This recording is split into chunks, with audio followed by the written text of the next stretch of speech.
One time when I was 20 years old, I was on a drive home. It was about an 8-hour trip. There ended up being a traffic accident on the way, so I got held up. I couldn't afford to book a hotel for the night. About 4 hours from home, it was like 11 p.m., and I was on a stretch of secluded highway. There was a car behind me, but I didn't think anything of it. The same car followed me for the next hour, but I assumed that they were just going to the same place. I ended up stopping at a gas station to grab an energy drink. The car stopped across the road, but the driver didn't get out. Again, I didn't think anything of it. When I left, the car pulled out and followed me again. I kept driving.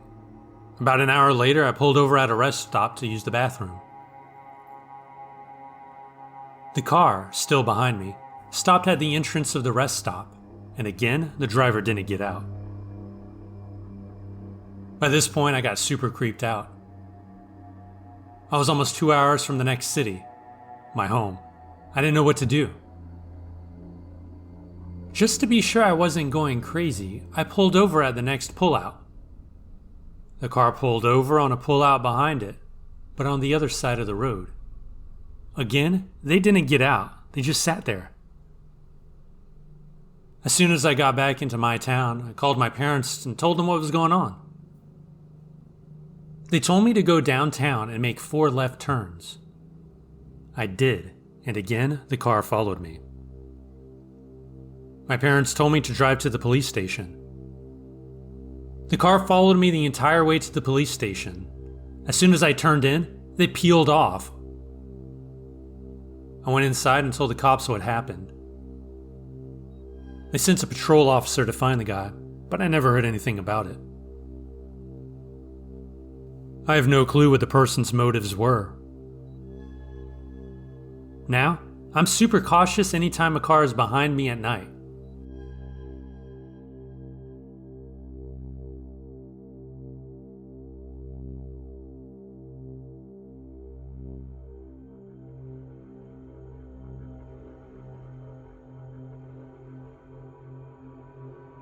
Years ago, I was working in IT, in a support role based on nuclear power stations in the United Kingdom.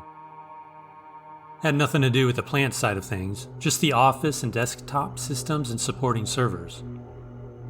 I was based in the Northeast, but was covering on-call for other stations. One night, I got called out to a plant across the country on the opposite coast. They lost service and the servers weren't responding. So I had to drive across country to attend the call out, do what I needed to do, and then go home.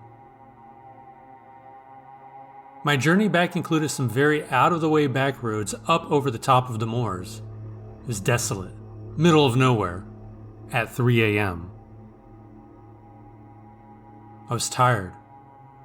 I was driving along up on the moors. It was pitch black, nothing around me. I caught a glimpse of something way off to my right. I wasn't sure what it was, or even if I had actually seen something.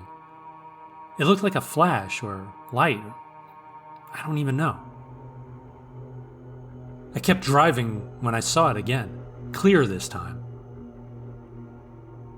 A couple of little glowing lights off to the right moving about. They kept appearing and disappearing, and they started increasing in number. There were about 8 of them at this point. I realized they were getting closer. Little greenish glowing lights looked to be floating about, moving slowly toward the road. I was a bit freaked out by now. Tired, my head all over the place. Was I about to get abducted and probed? The lights seemed to be moving faster. They were moving towards the road, for sure now. I couldn't floor the car because I was on a twisty back road I didn't know. I was getting scared, no clue what was going on. The lights were pretty much in the road in front of me as far as I could tell. I slowed down. I gripped the steering wheel. I watched these now very bright green lights dance and float along the edge of the road. My fear peaked. My imagination ran riot. and then I saw what they were. 4 sheep ran across the road in front of me. It was my headlights reflecting in their eyes.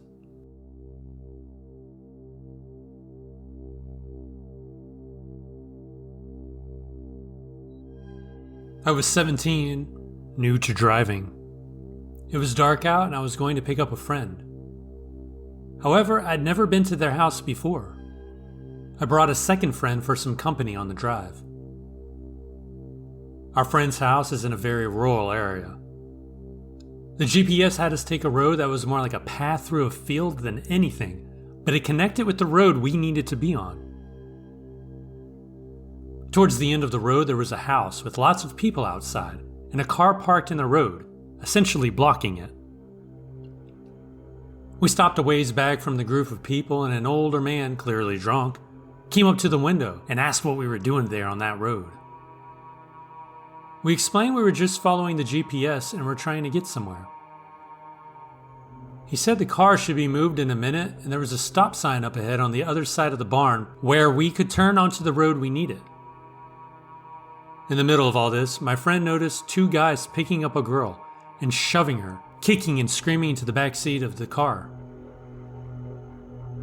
My friend, being bold, wanted to know what was going on with that and try to get out.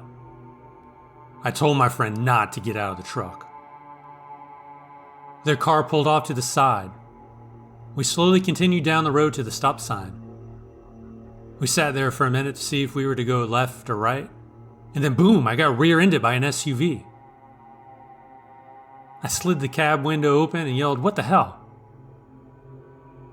A different girl poked her head out and went, "That's what you get for showing up to my boyfriend's house unannounced." A man then came up to my driver's window screaming. I just gunned it and drove off. We didn't have cell phone service. We stopped at a newer looking house with their lights on. An older couple lived there, and we explained to them what happened. They knew where my friend lived and drove there while we followed them. I called the police once we arrived. Police came, took my info. They called a few days later to say that they went to the house we stopped at, but no one was there.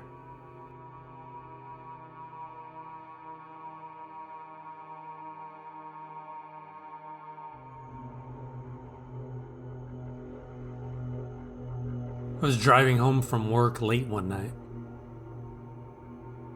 I lived out in the countryside, about 40 kilometers from town. As I drove around one particular corner, I felt a wave of icy coldness wash through me. I then felt something shift behind me in the back seat, like someone was sitting there. The entire drive home, I felt like there was a person sitting right behind me. My car even handled like there was an extra person. I stared straight ahead the entire time. I didn't look back once, out of fear for seeing someone staring back at me. A few hundred meters from home, I slowed down to drive over a 1-lane bridge. There was a decrepit old house up a driveway just before the bridge. Just as I got to the bridge, the feeling that there was a person behind me vanished. The next night at work, I looked through all the old death notices, and sure enough, I found someone had died on that corner a few years earlier on that particular date. Guess they just really wanted to get home and hitched a lift with me.